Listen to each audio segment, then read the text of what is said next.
বাজলো সানাই বাজলো রেশা খেলো শুভ তিথি, রাজার ঘরে ছোট রানী এলো পদ্মাবতী। রানী পদ্মাবতী, রাজার আরো 6টি রানীর ছিল না সন্তান, পদ্মাবতীর কোলালোতে মিলল সমাধান। বছর যেতে জন্ম নিল 7 ছেলে 1 মেয়ে, হয় খুশির আকাশ হঠাৎ কালো মেঘে গেল ছেয়ে। হিংসেতে যায় জ্বলে পুড়ে বাকি 6টি রানী, যুক্তি করে ঘটায় ওরা 7 কুমারের হানি।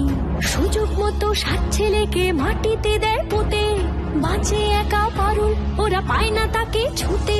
ধাইমা বাজায় সেই মেয়েকে বড় করে তোলে, 7 ভাইকে পায় যে পারুল 7টি চাপা ফুলে। এত কিছুর পরেও রাজার বিপদ যে কাটে না, সূর্য নগরে সুখের সূর্য আর ওঠে না। হিংসা বিবাদ বিচ্ছেদ আর প্রেমের কাহিনীতে